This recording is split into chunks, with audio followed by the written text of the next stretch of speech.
I'm Kelly Clarkson, and you are watching The Must Watch Show. Happy Halloween.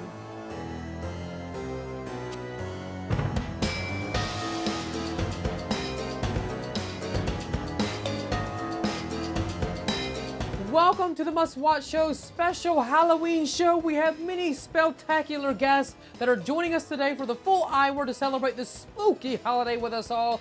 By the way, look at me. I'm all dressed up as Jack Sparrow. That's right, from the Pirates of the Caribbean. I'm Johnny Depp. That's right, yeah.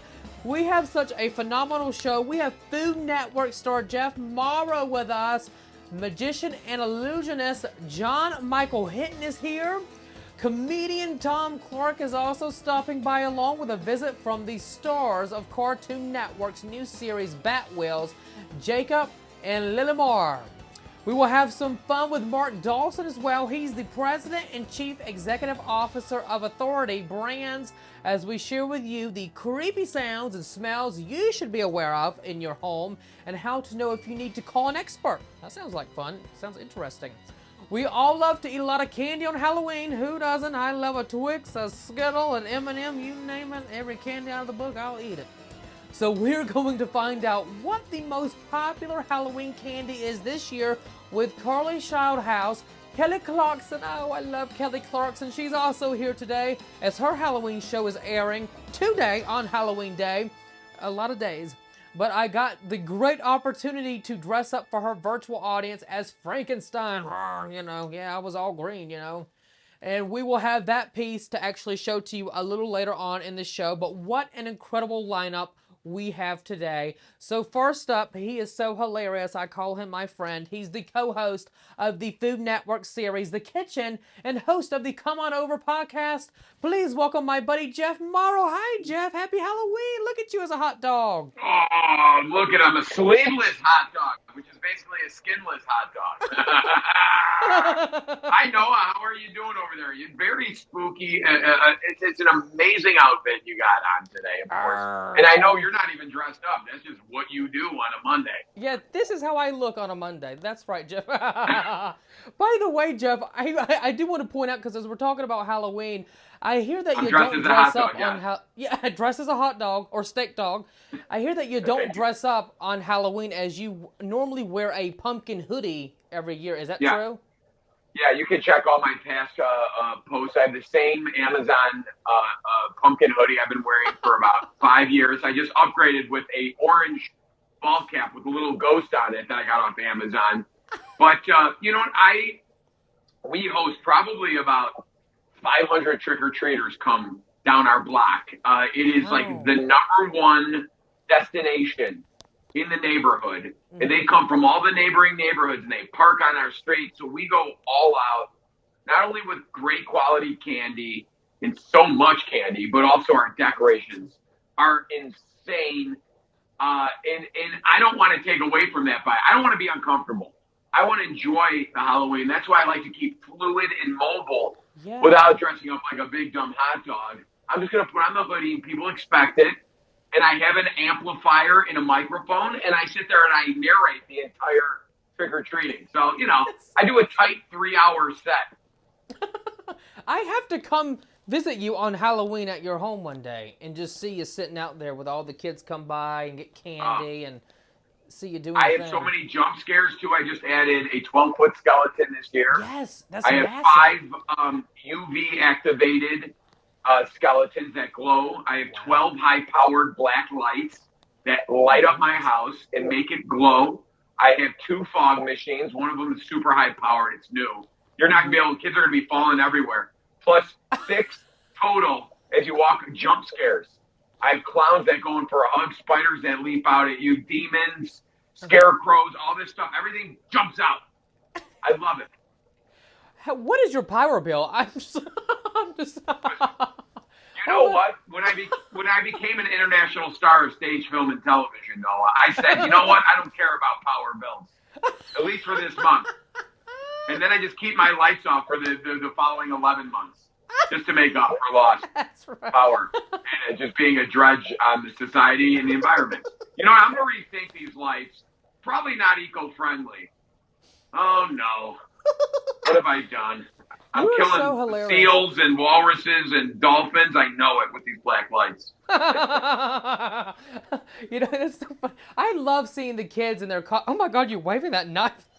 You're Yeah, like I am. Halloween. I'm in the spirit. I You told like you. Michael Myers. Look at you. You know. You know. Oh my goodness. Well, let's go ahead and get to what we're making today. We're making the Oh, mummy wrap steak dog Yes. for Halloween. Tell us about it, Jeff. Tell us what we should do. These are our BLT mummified small provision steak dogs. Starting with the dogs. So you got some in front of you here. Yes. These are our Marl provisions. They come in our pack. You can get them now with our barbecue chip dusted wings, some burgers, this all in our tailgate kit. You can get them in our what other kit? They come in our all American kit, and they're made from dry aged steak. So this is not like just a weird thing. These are the best possible, best tasting, beefiest hot dogs imaginable. Clean from premium cuts like tenderloin, ribeye, strip steak, all the ends from these premium cuts. We make them into hot dogs, and that's what you got in front of you. But how do we take this beautiful hot dog and make it even better and mummify it? Stop it. Okay, so we got some bacon. Now, this is the key. When wrapping anything in bacon, people want to be like, I want to get the thickest, most, dramatic, most premium style bacon. You don't want to do that. What you want to do, Noah, is get that good. I like the Oscar Mayer bacon. I'm not even giving them a plug. It's just thin enough that it's going to crisp up in time in the oven, because we're not just going to cook this bacon and put it on top. We're going to mummify it. So I take the smallest end first, and what you want to do is wrap it as tight as you can without ripping the bacon or overlapping the bacon. And ta-da! You're going to get one piece like that. Now we need a toothpick. And what that's going to do, Mr. Noah, hold it together. It's going to hold it together. So we're going to put this on a sprayed wire-racked sheet pan just like this. And this is going to create a little vortex of heat to crisp up. Because what happens, Noah, if we just put this flat on the sheet pan, the bottom's going to burn and crisp, the top's going to do whatever it's going to do. But if we elevate it with this wire rack, now I'm assuming both of our costumes are probably heat resistant. I think it's a law. But still, if you are cooking dressed as a hot dog, please be careful out there, everybody. Yes. But we're going to put this in the oven at about 350 for about 30, 35 minutes. And it depends on the thickness of the bacon. All right, so you want to make sure the bacon crisps up. And when we take it out, this is what you want to see. Sorry, I have no peripheral vision. So I don't know if you're...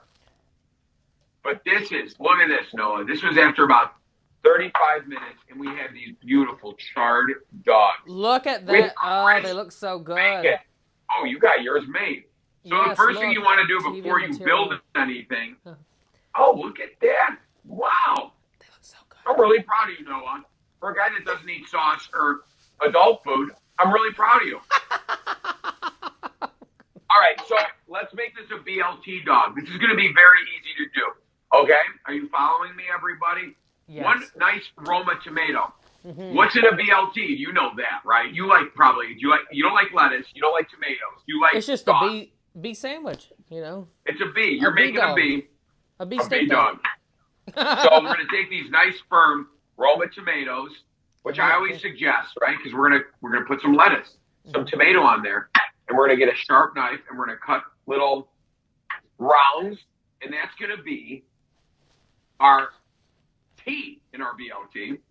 All right, but to do this, we're going to make it into a nice stack. Beautiful little dices like that, okay? So it's easy to eat. I just don't want big hunks of tomato on there. You're going to have to wrestle with that when you do your hot dog bite down. And now we cut it into planks. I am doing great because I'm amazing at what I do. Noah, thanks for the encouragement, but I didn't need it at that moment. All right, so we're going to make planks and then cut it into these small dices. It's a good time to take your time and practice those knife skills. The L, shredded iceberg lettuce. Yes. Why shredded? Again, it's all about that bite down. We don't want to wrestle with that hot dog and tear a big hunk of tomato with a big leaf of lettuce. It doesn't work. But what is the BLT always got some M in it? What's the M in a BLT usually? Mr. Mayo. No, I'm asking. Mayo. So we got some mayo, but we're going to bump it up because I love mustard on my hot dogs. We're going to make kind of my spin on like a barbecue honey mustard. Starting Give with it a a cup little of mayo. spice taste. Oh, look at that. You love sauce. Look at I'm going to Go put higher, a lot go of higher. mustard in it. Go higher. No, I can't get it. What was it? What if the irony was I stained my mustard with mustard? And then I'm going to take some of our Mauro Provisions barbecue chip dust, which you can order from us, which tastes like the ends of a bag of barbecue chips. Ooh. Crunchy, sweet, smoky, Look salty. at here. And that's going to give us a ton more flavor. Oh, look at you did it, buddy. We got it, yes. It's so easy, and it gives you, it's like a, I like to call these 3 sauce bangers here. 3 ingredients, right? You got this beautiful kind of yellowish hue with the smell of the smoke. Simple and too. Real simple, and it brings that creamy element without just putting mayonnaise on a hot dog. We have ourselves a beautiful poppy seed bun, right? Fresh, pillowy. These are very big in Chicago. Now, this is usually, right, you do a little swiggle of mustard on the top. We're not going to do that, okay? What we're going to do is paint the bottom of that bun. Look at that. Our favorite hot dogs. This is the first one. And now you have it nestled in there, and every part of that dog is literally, right, touching and glued in by that beautiful sauce. Very minimal overhang. Now we can build this. So I'm going to actually do some lettuce first. Now you put the diced tomato. Right on the tomato, though, I'm actually going to hit it with a little seasoning because tomato needs just a little salt. We got that. Oh, that's going to be great. Chip dust right on there. Beautiful.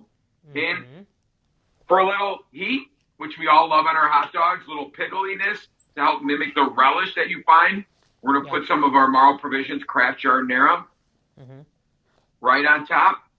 And there you have it, Noah. Oh, it's so good. The mummified BLT steak dog, the greatest hot dog ever invented. From me to you. From a hot dog. Is this cannibalism if I take a bite of this? Well, how does that work out? Yes, take a bite out of it. And this is such an easy recipe that you can make for all your family and friends coming over for a Halloween party. Or if you're going to sit out and trick or treat, or, give candy out to trick-or-treaters. Something nice and simple to make. Shall we try it? I'm going to try this. Yes. That tastes good. Jeff, you did a good job. Jeff, thank you so much for being part of our Halloween show. You're so fun. You're one of my favorite guests, as I always say. You're such a comical guy, and we all need laughter in the world today. And I hope you have a great and happy Halloween, and I'm going to have to go get some more spirit gum. Thank you again, Noah. Thank you, Jeff, for being on the show. We got more show coming up after the break. Stick with us. Thank you, Jeff. Bye-bye.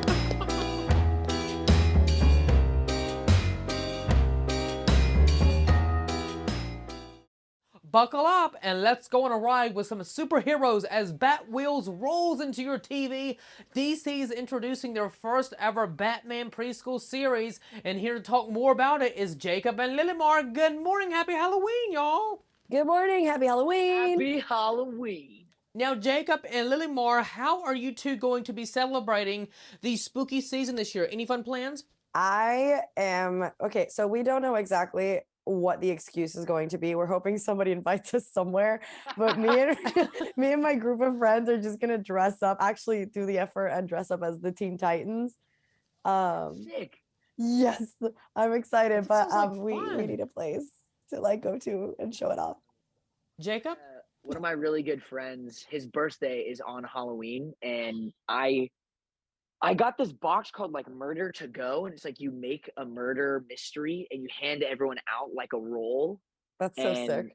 Yeah, I picked kind of who the killer would be, and they have to. I'm the host, and they have to kind of figure out who's the murderer, and someone dies. Oh, so it's mystery? it's a murder mystery detective night. So yeah, I'm really excited. Should be fun. The Teen Titans might crash the murder mystery. Hey, you know what? You're more than welcome. I got extra rolls, so. Let's go. So let's go ahead and discuss the show. This is DC's first ever Batman preschool series. I love Batman. I loved him when I was a kid. I still do today. But Jacob, getting offered a role to be part of this series that I feel is going to be such a smashing hit, what was your initial reaction? Man, I'm not gonna front. I did not get offered this role. I totally auditioned for it. I auditioned for the Joker van and did not get it, and then auditioned for Bam. Um, no, I mean it was awesome. I thought the project was such a really, really brilliant idea. To my recollection, I was like, oh, I've never heard of a preschool show that's Batman. But I think the writers are introducing the Batman universe to kids in a really, really cool way. Gotham, pretty much the entire show takes place at night, and I feel like Lilimar said it the best. It's like, what is it? Midnight Core, City Pop. Midnight Core, City Pop. Yeah, it's got a great look. Lo-fi playlist. 100%. No, it's a super fun show, and I'm really, really excited for everyone to get to watch it. Oh, that's awesome. Well, Lilimar, the show is going to teach kids about what it means to be a hero through its unique hero curriculum. I think that's so awesome, so important. Lilimar, can you share with us how that is important to you? And I think it's a really nice topic to be shared to young audiences, especially as they continue to grow and evolve. Yeah, I don't know. I think being a part of different kids shows growing up, I've been able to appreciate how different people do it and how networks can get involved. And I don't know, I really appreciate more than anything that the creators of the show just focus a lot on making it, education that is so entertaining, that's so quick-witted, that's so intelligent, because I feel like we undermine kids sometimes, and like we do these little like cringy dumbed down shows, and it's like, no, like they want to see something exciting, they want to get the essence of Batman, and we can do it in a way that's very like kid friendly, but also really interesting and still like edgy and cool. And I don't know, it's nice to go into the details of like confidence and intrinsic things like this, like friendship, how to be a better teammate, stuff like that. That's so great. I always love shows that have such a great meaning and share a message to the young kids, because we all want to stick our kids in front of something that they can learn, watch, and just be entertained by, and that is this type of show, Batwheels. But Jacob, what has been by far one episode now that you have voiced that has been the most impacting towards you personally, that you were excited for the young kids to watch in the first season? Oh gosh. There's one episode where I think I'm allowed to say this. I'm just gonna go for it, and if I get in trouble, I get in trouble. There's one episode. There's one episode where the Bat Cave gets flooded, and we all have to move to a different home. And I really like the message of that episode of like, it's like, yes, your home is your home, but your home is also the family that you surround yourself with. And I don't know, it was just such a sweet message, and it's truly kind of how I felt about the Batwheels. Like the Batwheels, I view them as siblings. Like we're all like a little family. And that's an episode that I really, really like. Jacob and Lilimar, thank you so much for a fun, great conversation. Y'all take care. Y'all have a great and happy Halloween. Thank you so much. Batwheels, you guys, is currently airing at 9 a.m. Eastern Standard Time Pacific on Cartoon Nito and HBO Max. When we come back, stand-up comedian Tom Clarkson is here. Don't go anywhere. He's joining us on Zoom. Welcome back to the Halloween show. Well, while 2022 has seen its share of ups and downs in the comedy industry, there's one type of humor that's been able to stay the course. Down East humor, or Maine humor, is unique and is less about what's said but what's left out. While Maine native Tim Sample is best known for this type of humor, another comic who calls Maine his home, Kittery resident Tom Clark, is taking up the mantle somewhat as local character C.L. Thomas. Tom, or C.L., has a few performances coming up in the works, and he is here to talk about them and Down East humor on our Halloween show this morning. Good morning, Tom. Happy Halloween. Hello there, Noah. How are you? Oh, my goodness. Look at me. Oh, we're just all both dressed up. You're dressed up as C.L., and I am Jack Sparrow. So You look beautiful. C.L. Thomas here. How you doing, buddy Jack? that's great. Oh my goodness. I love it. I love it. I'm so glad that you could be part of our Halloween show. So first off, as we are celebrating Halloween today, were you really big in Halloween growing up as a kid? It's Tom Clark. Yes, I loved it going door to door, and I moved around a lot as a kid. So I was moved in the middle of third grade, fifth grade, and ninth grade. So it was a way to get out in the neighborhood and get to know people, and especially when we moved in Pennsylvania, Uh-huh. where the houses were very close together, and I get to fill up my whole big pillowcase with candy, as opposed to being in the back seat of the car and being drived around the boonies when we lived in Connecticut. So, Well, now let's talk about comedy. Let's talk about Maine humor. So, where is Maine humor now, and are you one of the very few working to try to keep it alive? Because I feel like comedians, they're in this space where they have to be very careful with what they say because people are so sensitive today with even with just jokes. indeed, it is. And let me do this as Tom Clark, as the comedian that has been working in the stand up for over 25 years. I basically got tired of not being able to relate to the audience. Being in my 60s now, I didn't have a whole lot to say to the judgmental youth of PC America wanting to come out and laugh, but only on their own terms. Mhm. So I got into the character thing before the big PC hammer went down. But as some of the greats now say, if you don't like it, don't go. You know, Yeah. if you don't like what you're hearing on the channel, especially with the internet, like with the wonderful things you're doing here, you can go somewhere else. So you can find your own, what you want to laugh at. It's your choice, and there's a whole bunch of choices. Tom, how have you updated this type of humor to stay relevant?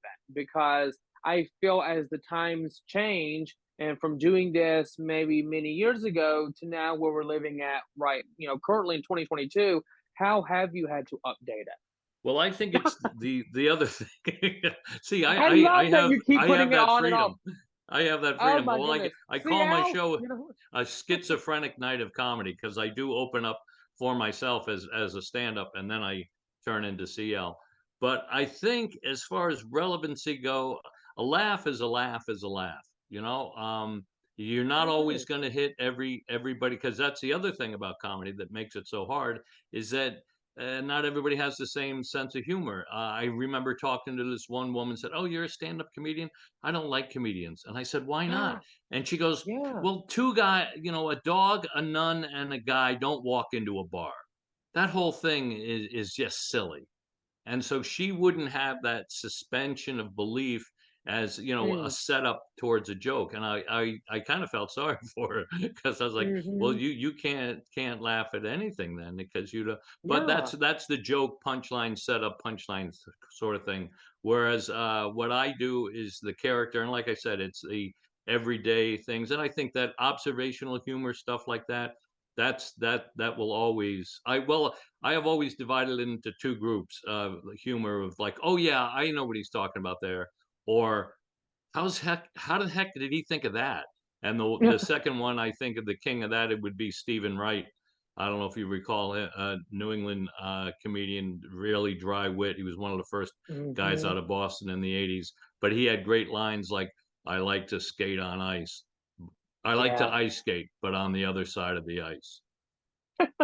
He was great. He's Oh, fantastic, and just you like just think, you.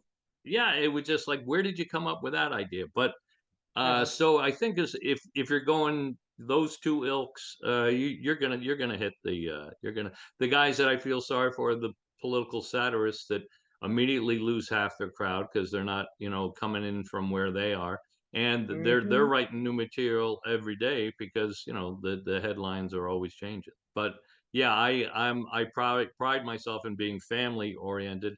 I That's don't do great. any f bombs or anything like that. My best shows up at the hotel in Kennebunkport at the Colony Hotel is the three generations, when I can get the kids, because I do a thing about the technology with the kids on their phone all the Mhm. time, and but Oh, mom, yeah. grandma, and grandpa not knowing their digital, what their email is and all that. And I get to Mhm. see them go point back and forth, go, "Oh, grandma, you're like that. Oh, grandson, you're like that." When I can make three generations laugh, That's when I know I've hit the That's spot. great. Oh, Tom C. L. Oh my goodness, you're like the real life ventriloquist. You know, why have a ventriloquist when you could be the real life I version? could be a You know? ventriloquist too. Uh-huh. Look at that. I got it all set right there. Thank you, Tom, for joining us. When we come back, we are learning all about this year's most popular Halloween candy. Stick with us, Thank more you, in a Noah. moment.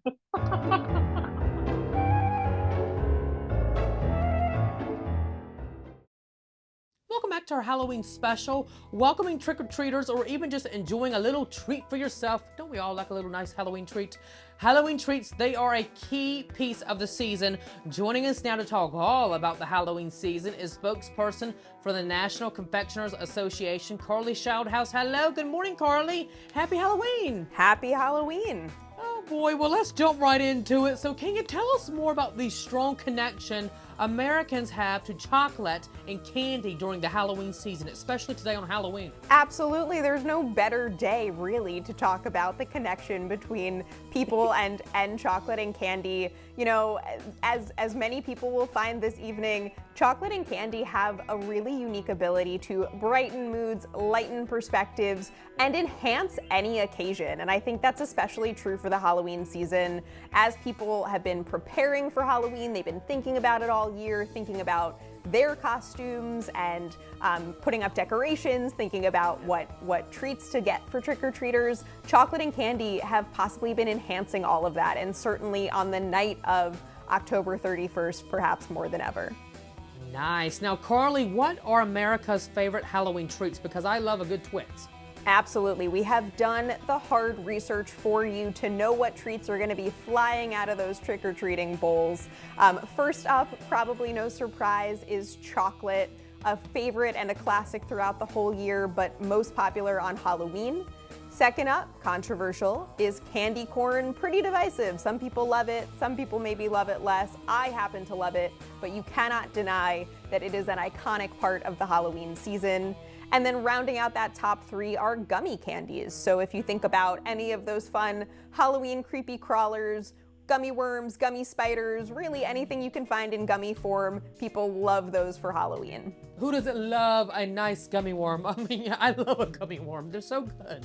Well, Carly, what is the confectionery industry doing to help make, people manage their sugar intake and promote portion guidance? Because that's really important. We don't want to eat too much sugar that we fall out and have to go to the hospital. Absolutely, and it's such an important thing to talk about. Most people understand that chocolate and candy are treats, and most people in the US are enjoying chocolate and candy about 2 to 3 times per week, which averages just 40 calories and 1 teaspoon of added sugar per day. And that includes factoring in these big candy moments like Halloween. And so companies are meeting consumers where they want to be met.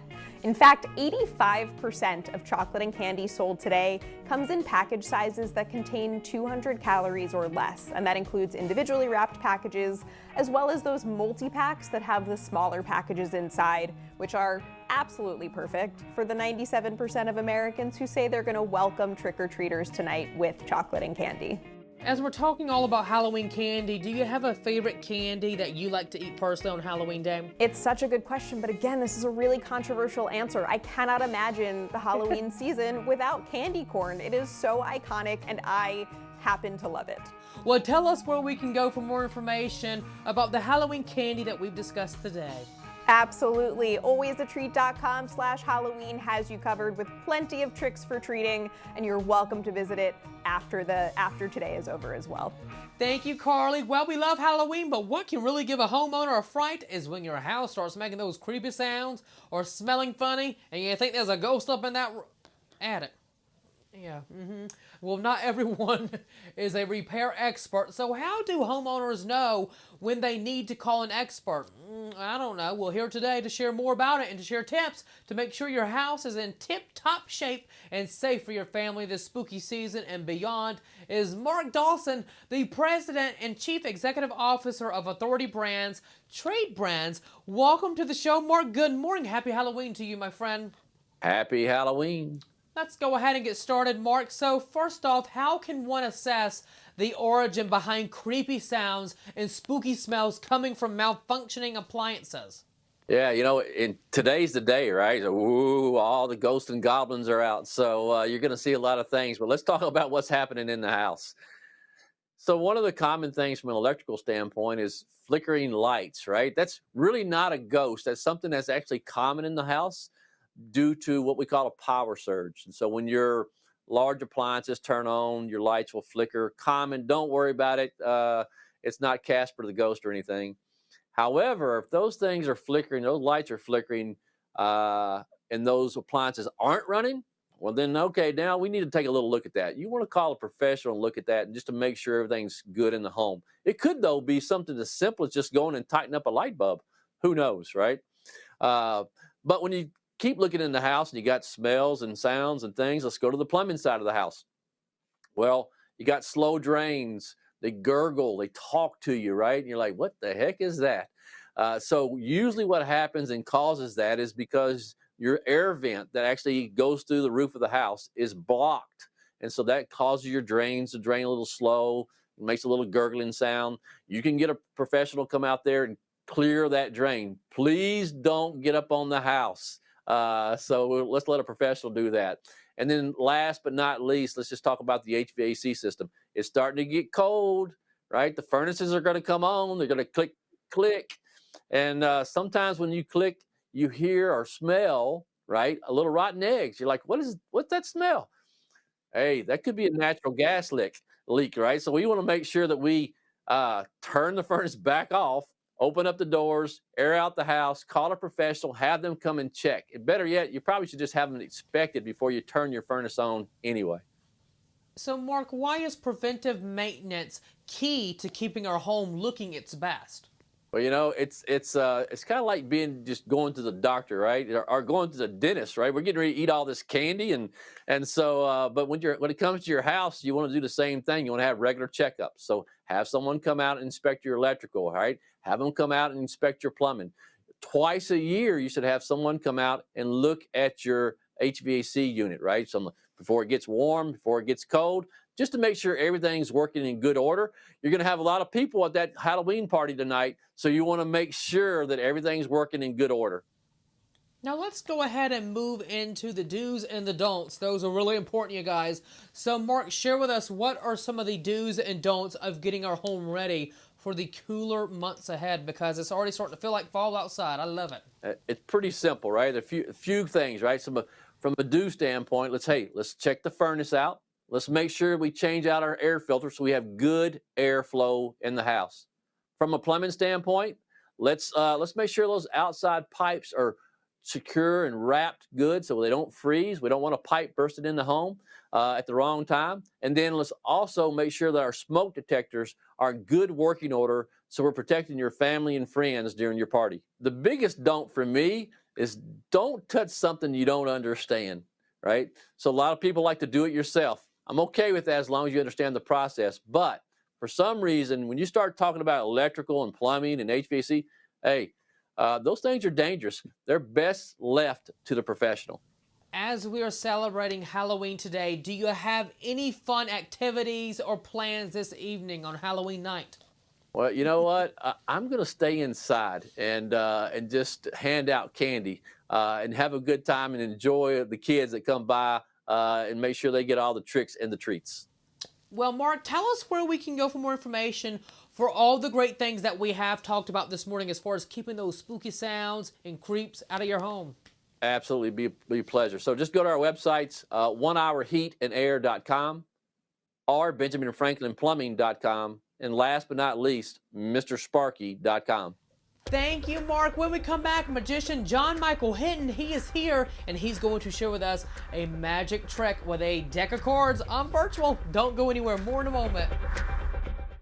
Welcome back to our Halloween show. Our next guest is a magician and illusionist, and he's been featured on Penn and Teller Fool Us, and his videos have gotten millions of views. I'm talking about millions. John just released a book titled Imaginate, Unlocking Your Purpose with Creativity and Collaboration. Please welcome John Michael Hinton to the show this morning. Good morning, John. Happy Halloween. Hey, it is so good to be here. Thank you so much. I don't know, can you tell what my costume is? Can you tell what my costume is? You look like a goat. Pretend I'm a ghost. I don't want to scare you. Just pretend.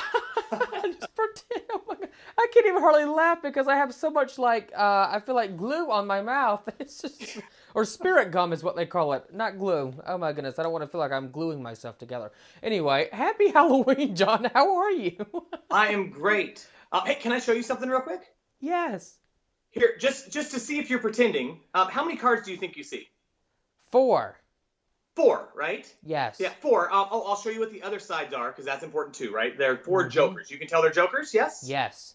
Yes, Perfect. I can. Because the other day somebody was not using their imagination, and I took a card just like this. I took it kind of near the top of the screen, and they said somebody above him switched it. Uh-huh. And I was like, there's only me here. But I did switch it. Was that too fast? Wow, look, it's red. No, but look, I don't have to take it apart from the other cards. I can just think about it, and I can switch all 4 of them. Wow, look at you. Oh my goodness, and they're all 4 red. Although if you're going to switch them, you want to make it make sense, like say switch them for 4 aces or something like that, right? Wow. Like that just... John, that's amazing. And I have my cards here too, and we can do a little magic trick a little later in the show. I'm really excited for this. Now, John, let's go ahead and talk about your new book, Imaginate, that just released in bookstores. There it is right there. Now, the title is very inspirational. I find it inspiring, but tell our viewers why you decided to name it Imaginate. So, Imaginate is actually an archaic word, English word. It means imagine and create. And that's so awesome. The whole idea that let's create, but let's like get together, let's brainstorm, and let's get the most imaginative, beautiful thing that we can put out into the world together. Yeah. Oh, that is so awesome. That's so creative. And I want you to tell us what we can all learn from this book as well that's now available in bookstores where books are sold. Tell us more about that. You know, like I said, the same thing with my kids is I believe all of us were created with amazing creativity inside of us. Mm-hmm. And when we can use that, that's, I think, when we can figure out who we really are, who we can unlock our purpose, as it says in the subtitle, when we can work together as well. It's not just, okay, you do your thing, I'll do my thing. It's, hey, you have really cool talents, I have really cool talents. Let's see if we bring those together and create together, man, what amazing things we can add to this world. What amazing love and joy and in a sense, it's an inner exchange with the divine to be able to put that out into the world. And that's such a great point that you mentioned. I think if we could all come together in America today and stop being so divided in the country, we would be such a better place. I mean, my heart hurts so much for how the world is because, I mean, it can be so much better. When you look back in the early 2000s, you think, oh my gosh, that was such great times. And now you look at where we're living at today, you're like, what is going on? You know? Right. I mean, Yeah. So I think this book will inspire creativity. And I think it's going to be really an uplifting book for the entire family to enjoy and read and just have those great discussions. So I hear that you have a magic trick. Let's do that. I have my cards with me right here. Okay. Oh my goodness, let's do it. If you have a deck of cards, I have a deck of cards, okay? Yes. Take them out of the box. Uh-huh. Keep the box handy. We're going to use it in just a second. Make sure they're all mixed, just like mine are. Okay. Okay? Now, I want you to pick one card, not the Queen of Hearts, not the Ace of Spades, or something like a random card, maybe not even a face card, just a random card, and then take it out. Okay. Now you're going to reverse the deck so that you're going to put it face down in the face up deck. So the only one card, don't show me what it is. So turn the whole deck face up towards the camera. Okay. Now put it into the deck.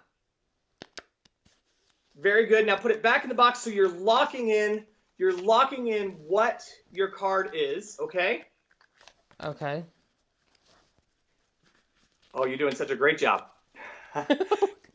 Now, what we're going to do on the count of 3, we're going to both put our deck of cards towards the camera. Remember, you're there, I'm here. There's no way we can affect each other's cards. But they're going to match. Here we go, watch. On the count of 3, I want us to put it towards the camera and make a magic noise. Use your imagination. You ready? 1, 2, 3. Ooh, abracadabra. Yeah. That does nothing. But it sure is fun. Now, I want you to take your cards out of the box. Okay. And spread through. I'm going to keep my cards in frame the whole time, so I can't change mine. What card did you end up with reversed? Okay. What card is that? It is the 8 of Hearts. The 8 of Hearts. Yes. Remember, 8 of Hearts. You're there. I'm here, right? Uh-huh. Yes. So look, if I spread through as well, I have one card reversed right here. Yes. And they're only one card reversed. Uh-huh. But because we did that magical noise, look. It's the 8 of Hearts. Look at that. Oh my gosh, that is incredible. That is See, we have a amazing. connection. And we're virtual too. We're not in the same room, everyone. He's not like over across the street, taping virtually. He's like, where are you taping from? I'm currently in Florida. I travel all over the place. I'm in Georgia. So yes, look at that. That is incredible. Oh my God, I'm just so shocked. I want to do another trick. Well, here. So I love Rubik's Cubes. I'm known for Rubik's Cubes. Yes. Watch very carefully. Okay. Wow. Look at that was actually 20 moves in 1 second. Let me show you what I mean. Look, that's 1, 2, 3, 4, 5, 6, 7, 8, 9, 10, 11, 12, 13, 14, 15, 16, 17, 18, 19, 20. So remember, this is 20 moves away. Now, this isn't magic. This is just skill.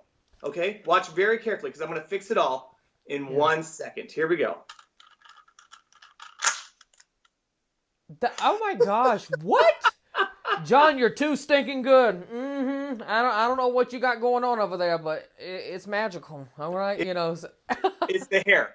This isn't the costume. This is always up there. He's the ghost. Ooh, yeah. Yes, pretend I'm a ghost. Pretend I'm a ghost. Oh my goodness. John, thank you so much for joining us on the show. Be sure to go pick up a copy of his book. It's now available in bookstores, Barnes & Noble. John, thank you so much for joining us. John Michael Hinton, everyone. You take care and you have a great day and happy Halloween. Happy Halloween. Thank you. We'll be back in a moment, everyone. Welcome back to our special Halloween show. Well, I had the great chance to attend Kelly Clarkson's special Halloween episode once again, and this year I decided to go all out and dress as Frankenstein. Yes, the big, tall, green man. It took a while to get the look complete, but it was such a fun time, and I even got to speak with the Emmy Award-winning art department about how they created this year's set for the show. So extraordinary. Take a look.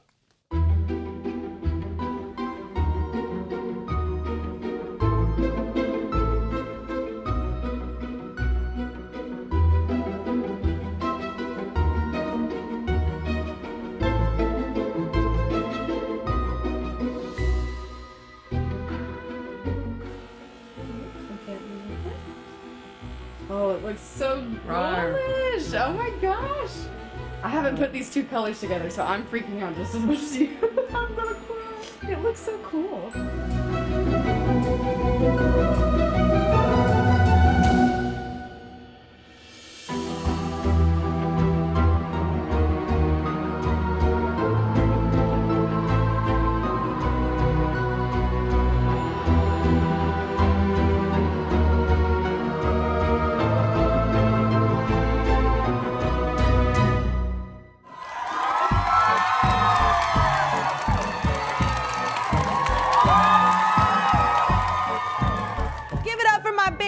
Jason, aka Frankenstein.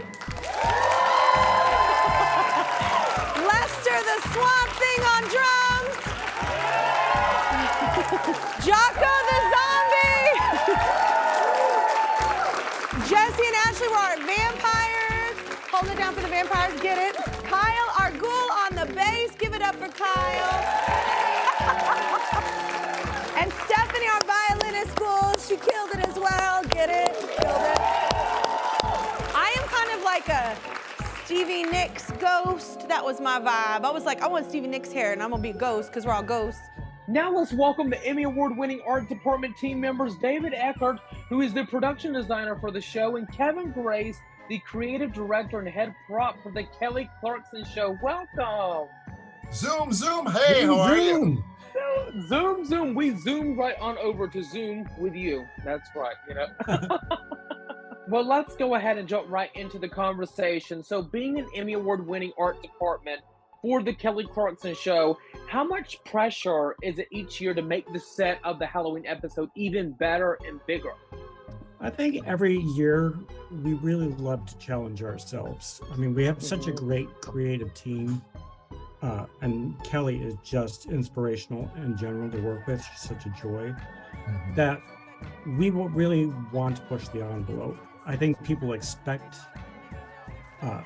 our Halloween episodes to really top the previous one. And I think this year succeeded in that aspect of setting the bar again a little higher for ourselves. And so this year, like David said, really trying to top ourselves. It's like, what do we do? How do we do it without making it be too themey maybe this year? And so when David came up with the scary forest, it was like, oh, that's perfect, because there's so many things we can do with a scary forest that we don't have to be sort of pigeonholed to one thing. And it just worked out so great because we were able to just like pivot in so many different directions. My favorite moments were Lonnie Love and the campfire spooky Halloween stories.